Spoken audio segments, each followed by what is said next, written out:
सो अभी हम देखते हैं डेस्टिनेशन मैक एड्रेस। ये 6 बिट के होते हैं। पहले हम समझते हैं कि डेस्टिनेशन मैक एड्रेस होता क्या है। देखो, ये बताता है कि डेटा किस डिवाइस को जाना चाहिए, मतलब कि हमें इससे यही पता चलता है डेस्टिनेशन के कि हमें किस डिवाइस तक डेटा भेजना है और जाना चाहिए। ऐसा ना हो कि बीच में किसी और डिवाइस को हमारा डेटा चला जाए, तो वो हमें नहीं करना है। देखो, एग्जांपल के थ्रू हम समझते हैं कि एक रूम में 3 कंप्यूटर्स हैं, समझ लो, ठीक है। अब उसका पहले कंप्यूटर का जो है मैक एड्रेस जो है 88.AA.01 है। ये हमारा PC1 का मैक एड्रेस है। फिर उसके बाद जो हमारा PC2 है उसका मैक एड्रेस BB.02 है। ये PC2 का हमारे मैक एड्रेस है। फिर हमारी PC3 आ जाती है। उसका मैक एड्रेस जो होता है हमारा CC.03। ये हमारे PC3 का मैक एड्रेस है। उस इन तीन PC को हम स्विच के थ्रू हम कनेक्ट करेंगे आपस में, इन्हें IP एड्रेस असाइन करेंगे। अब देखो, PC1 को हमें PC1 से हमें PC3 तक फाइल भेजनी है। तो देखो, PC1 का जो इथरनेट फ्रेम बनता है, डेस्टिनेशन मैक एड्रेस क्या हो जाएगा, CC.03। ये किसका मैक एड्रेस था, ये हमारी PC3 का मैक एड्रेस था। फिर जो सोर्स मैक एड्रेस क्या होगा, 88.01। ये हमारे PC1 का मैक एड्रेस था, ये जो यहाँ पे है। अब देखो, हम मुझे यहाँ से यहाँ इस PC तक मुझे भेजनी है। बीच में हमारे PC2 है, तो मुझे इस PC को डेटा नहीं भेजना है। जो PC2 है उसको डेटा नहीं भेजना, कोई फाइल नहीं भेजनी, मुझे भेजनी है PC3 को।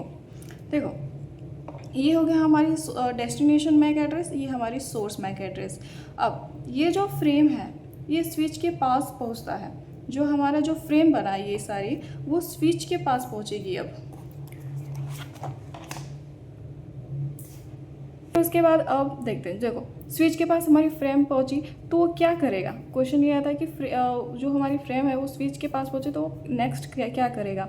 देखो, स्विच जो फ्रेम होता है उसको खोलेगा नहीं, उसको ओपन करके देखेगा नहीं कि उसमें क्या है, क्या वो कुछ भी नहीं देखेगा। वो सिर्फ क्या देखेगा कि डेस्टिनेशन मैक एड्रेस, बस इतना देखेगा वो कि ये जो फ्रेम है उसकी वो डेस्टिनेशन मैक एड्रेस किसकी है, बस उसको ये इसी ही से मतलब है। अब देखो, उसने देखा कि डेस्टिनेशन मैक एड्रेस CC.03 ये हमारे PC3 का मैक एड्रेस है। उसने ये देखा स्विच की मैक एड्रेस जो मैक है वो टेबल में एड्रेस पोर्ट 3 में है, कनेक्टेड है। ये देखेगा, स्विच जो है वो मैक टेबल में देखेगा कि वो जो एड्रेस है पोर्ट 3 से कनेक्टेड है। तो वो जो फ्रेम है फ्रेम के साथ PC3 को भेज सकता है, PC2 को ये फ्रेम नहीं भेजता। वही मैंने अपने बताई कि ये जो है ये स्विच जो करेगा वो डेटा को यही देखेगा कि कौन से पोर्ट नंबर से कनेक्टेड है। वो अगर पोर्ट नंबर से कनेक्टेड है तो वो जो फ्रेम है वो सिर्फ PC3 को ही भेजेगा, वो PC2 को नहीं भेजेगा। होप कि आपको समझ में आया हो। अब हम प्रैक्टिकल करके देखेंगे कि कैसे होता है, ये वर्क कैसे करता है वो। तो अभी हम यहाँ पे सिस्को पैकेट ट्रैकर में है, यहीं पे हम प्रैक्टिकल परफॉर्म करके देखेंगे कि एक्चुअली में वो वर्क कैसे करता है। तो मैंने यहाँ पे 3 PC ड्रैग किया है, उनको मैं स्विच के साथ कनेक्ट करूँगी केबल के साथ, ये ताकि हमारा फिज़िकल जो कम्युनिकेशन है वो आपस में होता रहे। तो यहाँ पे मैंने 3 PC ड्रैग की और फिर उसके बाद मैंने स्विच लगाई। स्विच के साथ फिर उसके केबल से हम कनेक्ट करेंगे आपस में ये तीनों PC को स्विच के साथ। देखो, अगर कम्युनिकेशन अगर हमें करवानी है आपस में डिवाइसेस की, तो हमें फिज़िकल कनेक्शन बनाना बहुत ज़्यादा ज़रूरी होता है।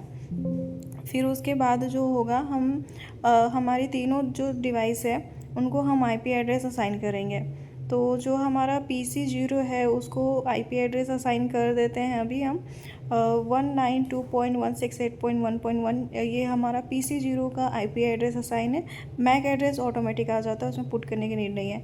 फिर हमारा सेकंड डिवाइस का जो IP एड्रेस होगा वो सेम ही रहेगा, बस लास्ट जो होगा डिजिट वो चेंज रहेगा, 1.2 रहेगा, ताकि हमें अलग अलग पता रहे कि कौन से डिवाइस को हमने क्या IP एड्रेस असाइन किया। MAC address as it is same रहेगा और सेम हमारा जो PC थर्ड है उसको भी हम लास्ट में 1.3 3 हम रखेंगे उसका IP एड्रेस।